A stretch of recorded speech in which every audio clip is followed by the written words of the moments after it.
I've appreciated LeBron from day one. And I think what first hit me was how he was able to limit the noise that he allowed into his head when many in your profession would criticize him every single night.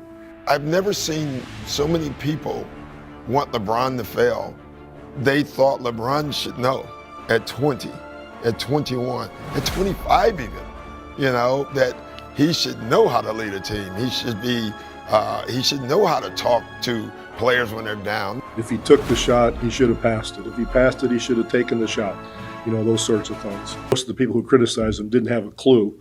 The people who were criticizing him were 55, and they were looking at it through the lens of a 55-year-old or 60-year-old or 70-year-old, where they've seen these mistakes and they've seen all the experience and they've gone through all the experience of life. And he never let it get to him. It's a mental toughness. He went on to the next play. He went on to the next game. He went on to the next interview. And it really impressed me at that young age for him to have that sort of maturity and ability to understand what was important and what wasn't. From that day, long ago, I really respected the mental side of how he looked at things. You land your first job in 2005 as a head coach at just 35, very young. At that time, did you feel like you were ready? Had you had enough bumps and bruises yet? If I was keeping it real, no. And that's that. Even though we had success, we had a lot of success because we had LeBron James. He was still learning and growing too, but he made my job a lot easier. From off the court to on the court. Unbelievable. To his body, to how he take everything, his mind. Ooh. At 21. At 21. But I was fortunate, blessed, lucky to be able to have the job at the time and to take bumps and bruises. Experience is the best teacher. Yes, sir. Yeah. Yes, sir. And that, which in turn has helped me be a better coach today. What coaches do is they see what you do, and we defended LeBron well, for a while. When he was in Cleveland, he was just playing basketball. Right. Like he was just better than everybody.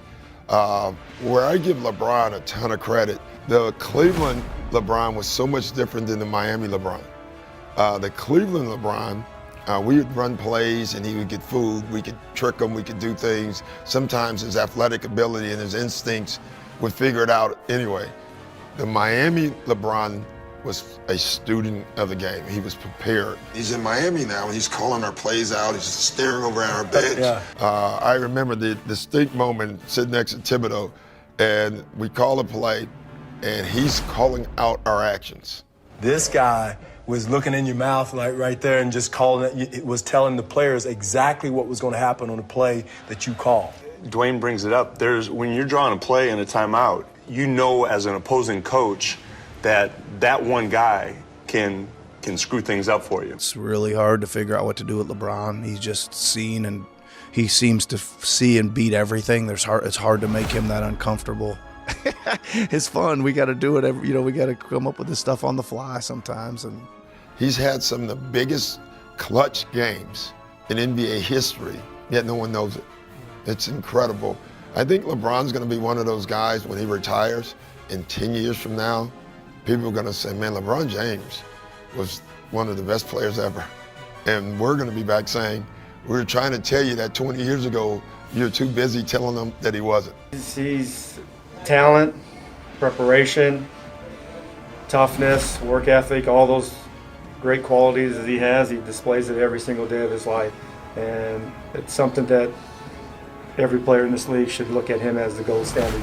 You treat every day as a championship potential day, and he does it. There's a lot of players that work hard and prepare like that, but he has the talent and the physical abilities that not a lot of players have. He's one of two players that can play all 5 positions, that could be an all-star at those positions. That's him and Magic, and no other players can do that. If we just played him at any of the 5 positions from day one of the season all the way to the end, would he, at that time, be the best at that position, regardless? So play him at point the entire season, and he can't play any other position. Would he have been the best point guard in the league? Same as the 2, 3, play the 4, which, we started playing him at the 4. and we started to introduce that. He didn't totally love it, but it got to a point where he embraced that, and he was probably the best 4 in the game in those minutes.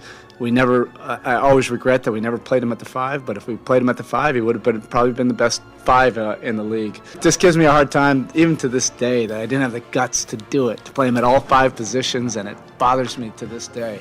Bron's first year back to Cleveland, when he came back, I was, I think, 2014. That was my second year coaching in Cleveland. So I didn't know Bron. He came back to Cleveland, and we went through the regular season, and I remember as a coach, I was like, man, this dude don't play hard all the time. I was saying that to myself. I was just like, nah, that's not it. This is what I was saying to myself. The playoffs started. So I had never been around Bron in the playoffs. The playoffs started, bro, after game 3 in the playoffs, I went to him and apologized. I was like, bro, I gotta apologize to you, man, because I was just like, I was clowning you during the regular season and he was like, PH, man, he said, I've been in the league for a long time, man. This is how I ramp myself up. I have to go through the regular season and make sure when the playoffs hit, I'm optimal. I'm ready to go at the apex. Bro, that level, that gear that he went through, I was blown away. When we came here 3 years ago in the first meeting, we weren't fearful of his shot. We were fearful of his power and his penetration and his passing. But now you fear everything. He's unbelievable, and I think we've played now till May 25th and May 27th the last 2 years, and we started on September 25th, and that's every day, like every day, that you're totally focused on this, and he's gone past that 8 straight times. To me, that's why what LeBron has done. Incredible. It makes no sense. And I think maybe the greatest testament to LeBron is that, 5 years ago, he was one of the top 5 players of all time. And from 5 years ago till now, it seems like he's 10 times better because he's added so much skill to his game. And I get asked all the time about, MJ, LeBron, and it's such a difficult question to ask. All I know is they're the two best players that I've ever witnessed. They're very different, but however you want to rank them, they're right there together. It's kind of like when I first came in the league back in the 80s as an assistant coach. I get mesmerized watching Michael on the court, and I wasn't much help to Larry Brown.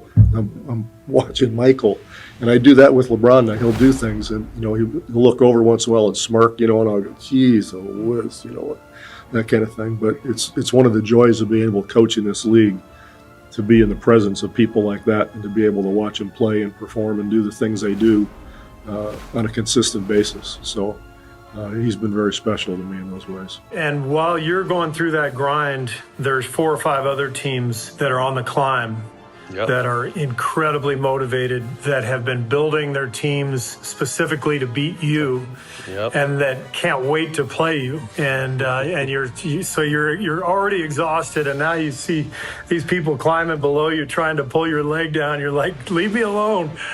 So it's exhausting. So 10 finals appearances for LeBron, but I think, if I'm not mistaken, this is 9 out of the last 10 years, right? That he will be in the finals. That's insane. It's ridiculous. And does it at this level and with the pressure, with the scrutiny, doesn't matter. Every single day he's going to come in, get his work in. He's going to do the right thing. There's no messing around once he gets in between the lines. And it helped us, through those, through the long seasons of just waiting to get to the playoffs. It's just unbelievable. Our goal going into the series was to make him exert as much energy as humanly possible, and try to be as good as we can on everybody else who are good players. And for the most part, I thought we were pretty good at that. And multiple games now in TD Garden, held him under 100.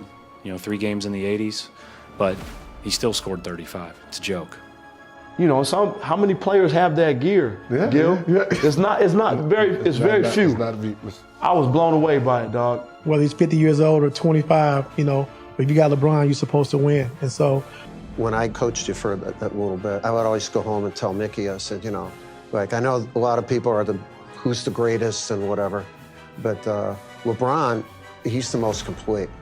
Like, he can play every position, he can guard every position. But along with that, he's brilliant. He's really smart, and he has, I think, incredible leadership qualities because he can communicate really well. His voice is good, his presence is good, and he has a good value structure. Yeah, he knows right and wrong. When you think of yourself as a player, how would you describe you? I kind of describe myself as like a Swiss Army knife. Yeah. You know, it's a little pair of scissors on there, it's a knife on there, it's a wine opener on there. I've always liked when my little league coach or my high school coach would just call me I'm just a basketball player. Yeah, that's what I'm not a point guard, I'm not a shooting guard, I'm not a small forward, I'm a basketball player. Whatever the team needs, you can put me on the floor, you can implement me in there, and I can make it happen. And, you know, being able to, in year 18 of my career when we won the championship, you know, with the Lakers, I started at point guard, led the league in assists. Yeah. You know, in Miami, I played all 5 positions for Coach Spo, and we was able to win 2 titles. If I'm on uniform and I'm on the floor, I don't want to be a liability. And that's why he is so remarkable.